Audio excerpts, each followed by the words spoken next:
Hello. വളരെയധികം ആൾക്കാർക്ക് ആശ്വാസകരവും സന്തോഷകരവുമായ ഒരു വാർത്തയാണ് ഇപ്പോൾ വന്നിരിക്കുന്നത്. അതായത് കേന്ദ്ര ഗവൺമെന്റ് വഖഫ് നിയമം റദ്ദാക്കിയിരിക്കുന്നു. നിലവിലെ നിയമത്തിന് ഇനി ആയുസ് വെറും മണിക്കൂറുകൾ.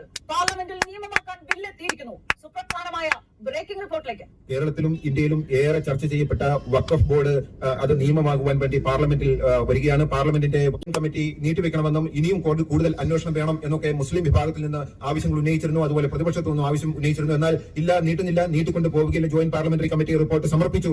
പാർലമെന്റിന്റെ നടപ്പ് സമ്മേളനത്തിൽ തന്നെ ഇതിൽ വഖഫ് പൊളിച്ചെഴുതും. വഖഫ് 1923 വഖഫ് ബില്ല് നിയമം അത് റദ്ദ് ചെയ്യും. ഇതിന്റെ പരിപൂർണമായിട്ടുള്ള ചില തീരുമാനങ്ങൾ ഇപ്പോൾ വന്നിരിക്കുകയാണ്. നടപ്പ് പാർലമെന്റിന്റെ അമുസ്ലിങ്ങൾ ഇല്ലാതെ തന്നെ അവരുടെ അവകാശങ്ങൾ ഉറപ്പാക്കാതെ എങ്ങനെയാണ് വഖഫ് ബോർഡിന് സുതാര്യമായിട്ടുള്ള ഒരു തീരുമാനം എടുക്കാൻ സാധിക്കുന്നത് എന്നുള്ള ചോദ്യമാണ്. അതുകൊണ്ട് തന്നെ അമുസ്ലിങ്ങളുടെ സ്വത്തുക്കളും മറ്റും കെട്ടിടങ്ങളും ഒക്കെ മറ്റും വഖഫ് ബോർഡ് ഏറ്റെടുക്കുമ്പോൾ മുസ്ലിങ്ങൾ അല്ലാത്തവർ കൂടി ഉൾപ്പെട്ട ഒരു വഖഫ് ബോർഡിൽ അത് ചർച്ച ചെയ്യണം. അതായിരിക്കണം വഖഫ് ബോർഡിന്റെ ജനാധിപത്യപരമായിട്ടുള്ള ഘടന. നാട്ടിലുള്ള എല്ലാ ഇനി മുതൽ വഖഫ് ബോർഡില് അമുസ്ലിങ്ങളായിട്ടുള്ള മെമ്പേഴ്സും കൂടെ വേണമെന്നുള്ളതാണ് ഒരു തീരുമാനം. പിന്നെ ഭൂമി അളക്കാൻ വരുന്നവരുടെ കൂട്ടത്തിലും അപ്പോൾ ഈ വഖഫ് ഭൂമി അളന്നക്കാൻ വന്നുകൊണ്ടിരുന്ന മുസ്ലിങ്ങൾ മാത്രമായിരുന്നു. ഇപ്പൊ അത് മാറി അമുസ്ലിങ്ങളായിട്ടുള്ള ആൾക്കാരും കൂടെ അതിനകത്ത് ഉൾപ്പെടും. അവകാശം വ്യവസ്ഥാപിതമായ രാജ്യത്ത് റവന്യൂ ഉദ്യോഗസ്ഥർക്കാണ്. ഈ റവന്യൂ ഉദ്യോഗസ്ഥരിൽ മാത്രമായിരിക്കും ഇനി മുതൽ വഖഫ് ബോർഡിന്റെ സർവേ സംവിധാനം. അതിൽ കളക്ടറായിരിക്കും അതിന്റെ തലവൻ. ഇതാണ് പുതിയ നിയമത്തിലെ ഏറ്റവും പ്രധാനപ്പെട്ട മറ്റൊരു പ്രത്യേകത.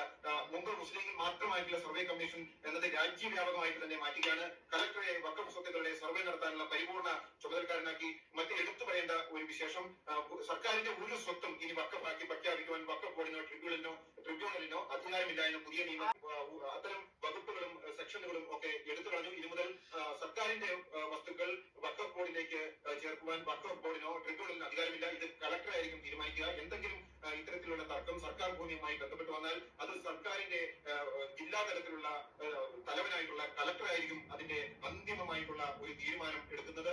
മറ്റേ ഭേദഗതി വരുത്തി കൂട്ടിക്കൂട്ടി ചേർത്ത് വെച്ചത്, അതായത് ഇനി മുതൽ പുതിയ നിയമപ്രകാരം വഖഫ് ട്രിബ്യൂണൽ എടുക്കുന്ന ഏത് തീരുമാനങ്ങളും ഹൈക്കോടതിയിൽ നേരിട്ട് അപ്പീൽ നൽകാൻ വ്യവസ്ഥയുണ്ട്.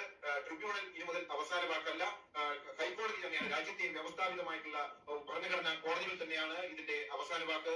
മറ്റൊന്ന്, പുതിയ നിയമപ്രകാരം വഖഫായിട്ട് ഒരാൾക്ക് ഭൂമി കൊടുക്കുവാൻ മറ്റ് മതവിഭാഗങ്ങളിൽപ്പെട്ടവർക്ക് സാധിക്കില്ല. പെട്ടെന്ന് മുസ്ലിം സമൂഹത്തിലേക്ക്, മുസ്ലിം മതത്തിലേക്ക് പരിവർത്തനം ചെയ്തു വന്ന ഒരാൾക്കും സാധിക്കില്ല. ഏറ്റവും കുറഞ്ഞത് 5 വർഷമെങ്കിലും ഇസ്ലാമിന്റെ ചിട്ടകൾ അനുസരിച്ച് ജീവിക്കുകയും ആചരിക്കുകയും ചെയ്യുന്ന ഒരാൾക്ക് മാത്രമേ അയാളുടെ സ്വത്തുക്കൾ ഈ വഖഫിലേക്ക് ദാനം ചെയ്യുവാനും കൊടുത്ത തീരുമാനങ്ങളാണ് വരാൻ പോകുന്നത്.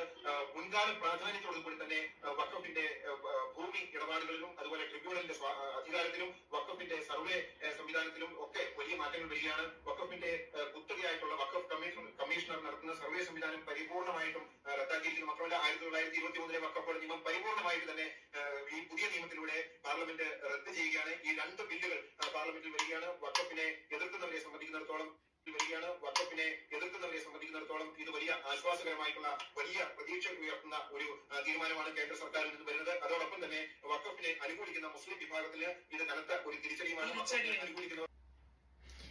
ഏതായാലും വഖഫ് നിയമം മൂലം വിഷമിച്ചുകൊണ്ടിരുന്ന മുൻപത്തെ ആൾക്കാർ, അതുപോലെ ധാരാളം ആൾക്കാരുണ്ട്. അവർക്കെല്ലാം വളരെ ആശ്വാസകരമായ ഒരു വാർത്തയാണ് ഇപ്പോൾ വന്നിരിക്കുന്നത്.